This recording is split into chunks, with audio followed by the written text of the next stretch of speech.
Implementing this is a lot easier said than done. Getting a cabinet to sort of weigh in on a president and his fitness for office is dicey, to put it mildly. What do you think? Yeah, Neil, you're exactly right. I mean, what we're talking about here is the President of the United States, the Commander-in-Chief, and his mental fitness to carry out the powers and duties of the office. What we know is that he is not in the right frame of mind. He is not all there to carry out the job. Democrats know this. We know they know this because they're all twisted in knots what to do about it. It's why they're meeting. It's why they're talking. It's why half of them are calling on him to step aside. But notice what is driving my Democratic colleagues. They want the president to step aside because they're worried about losing an election. I'm trying to point out that this guy is in fact the commander-in-chief, and he still is for another 200 days. So I filed a resolution to make that point pretty clear. Now, look, we have 10,000 bills in the House. This was a statement by me, Chip Roy, putting a resolution down. My friend Clay Higgins from Louisiana is a co-sponsor, and others have said that they support conceptually. But at the end of the day, you made the point that is correct. It is up to the Vice President of the United States to pull the trigger under the Constitution. Congress can't do anything. I filed that resolution as a statement the day after the debate to simply make my position very clear that unfortunately and sadly, our president is no longer in the mental state to carry out the job and defend the United States as commander-in-chief. Now, there are a lot of opportunities for the president to respond to this if his cabinet were to make such a move.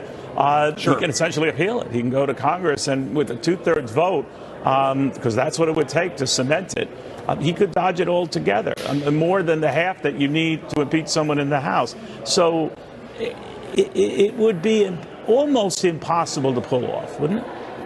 Yeah, it's not about pulling it off, though, right? I mean, we're in election season, so come January, we're going to have the chance to have, I think, a new president, the former President Trump. But understand what's really going on here. The vice president, Kamala Harris, she's not going to pull the trigger and do this because she's complicit. She knew. She's been out there defending and saying that the President of the United States has all of his faculties, that he's sharp, that he's doing all of the work that needs to be done.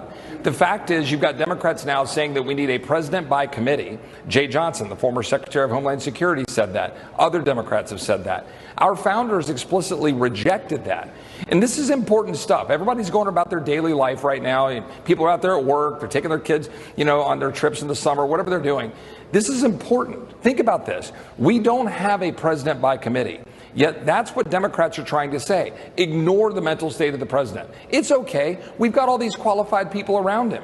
By the way, I don't think they're all that good or qualified. They're making really bad decisions all the time. But having a unitary executive, a commander-in-chief, it's constitutionally required. So all I'm saying in this resolution is that's my position. The vice president will make her own decision. My prediction is there's no way she'll pull the trigger because she's complicit. She can't wake up today and say he's not all there. She's been saying for 3.5 years that he is. She's been lying to the American people, as have all of our Democratic colleagues, in saying that the president is mentally fit.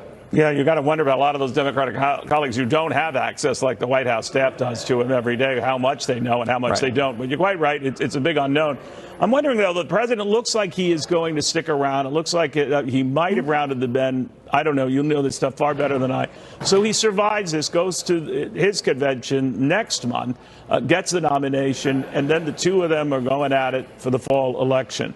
Do you think that enough time passes? Because this is what a lot of Democrats have been telling me, that the debate is further and further back and that there is time for him to recover. That's what they're hoping. What do you think?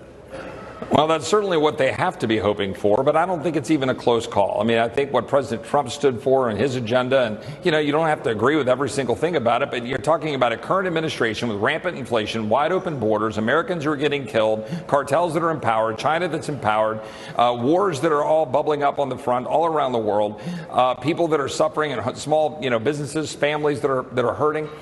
People want change. They want to get back to the way things were in 2018-19 with a strong economy, lower inflation. And so I think that's all going to sell. And they're looking at the current president and they're saying, yeah, he's not there.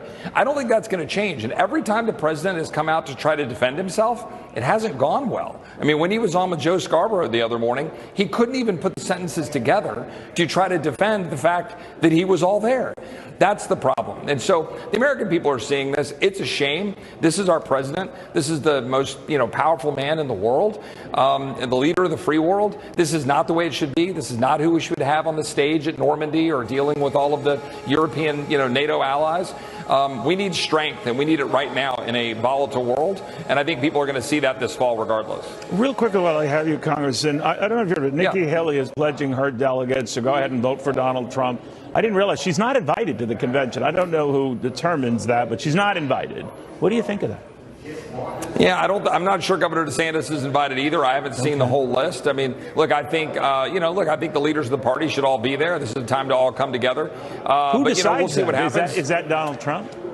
I assume so. I mean, look, I'm going to be in Texas. I'm going to be down there. Does that strike you as a little petty? I mean, look, it's up to the people that are running the convention and the party. They'll decide who's up there. And look, I'm going to be in Texas with my family. I hope to go fishing and spend some time with my son and my daughter. Go see my constituents. I'll be watching just like everybody else. And look, we're going to get busy doing the work of the people. We need to pass the SAVE Act this week, our bill to require proof of citizenship to vote. Republicans are leading. I'm happy to be a part of leading that, and we look forward to next year with having Republicans in the White House and the House and the Senate. I just can't remember a convention on either side where the powers that be are Xing out the very key critical players who were participating in the contest. Maybe it's happened and I'm ignorant of it. It just seems remarkably small. That's all. Well, we'll see what happens next week. I mean, I hope we'll see a good, strong agenda. Look, I thought what they put together for the platform was pretty simple and succinct. And look, that's what we're running on. We're trying to save America. It's not about personalities. Let's go save this country for the people that we represent. All the people, right? Everyone, even those who disagree, right? That's right, Neil. And that's the way I feel about it. You know. Indeed. Always good talking to you, Chip Roy. Thank you very much. You too, Neil.